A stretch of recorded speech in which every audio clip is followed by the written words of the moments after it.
ઓમ ગણેશ. ચાલો સત્સંગ કાર્યમાં આપ સૌનું એકવાર પુનઃ સ્વાગત છે. અને આજે ભગવાન વિષ્ણુના 11 નામો હું તમને શ્રવણ કરાવીશ અને એનું સ્તોત્ર છે. ખાલી 3 જ શ્લોક છે, એમાં એક જ શ્લોકમાં ભગવાન વિષ્ણુના 11 નામ આવી જાય છે. એટલે રોજ તમે આ એક શ્લોક બોલશો તોય ચાલશે અને 3 શ્લોક બોલશો તોય ચાલશે. ખાલી 1 જ મિનિટનું આ સ્તોત્ર છે. એનું મહાત્મ્ય ઘણું બધું લાંબુ છે, પણ હું સંક્ષિપ્તમાં જે લખ્યું છે એ કહીશ કે જન્મ કોટી સહસ્ત્રાણમ પાતકાદેવ મુચ્યતે. હજારો કરોડો જન્મોના પાપોનો વિનાશ કરે છે ખાલી આ નામદેવ ઉચ્યતે. આ નામ સ્મરણ કરવા માત્રથી વિષ્ણુ ભગવાનના શક્તિશાળી 11 નામ છે. કયા છે એ આજે હું સત્સંગ કરાવીશ. જો તમને આ વિષય વિડીયો પસંદ આવે તો લાઈક કરજો, શેર કરજો.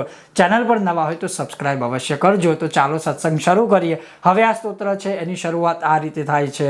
ઓમ રામ નારાયણાનંત મુકુંદ મધુસૂદન કૃષ્ણ કેશવ કંસારે હરે વૈકુંઠ વામન ઇત્યેકાદશ નામાની પઠેદ્યો પાઠયદ્યતે જન્મકોટી સહસ્રાણામ પાતકાદેવ મુચ્યતે.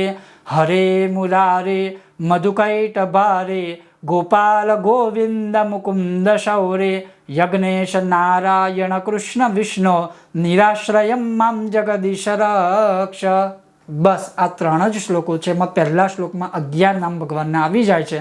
તો તમે ખાલી એક શ્લોક બોલશો તોય ચાલશે ને 3 શ્લોક બોલી અને ભગવાન વિષ્ણુના 11 નામોનું સ્મરણ કરશે તો પણ ચાલશે.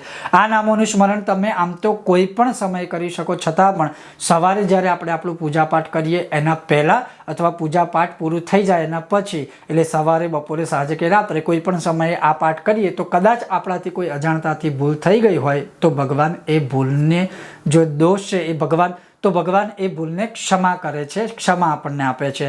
તો અવશ્ય ભગવાન વિષ્ણુના 11 નામોનું સ્મરણ આપણે બધાએ કરવું જોઈએ. ઓમ ગણેશ. હર હર મહાદેવ. જય સિયારામ. જય ભારત.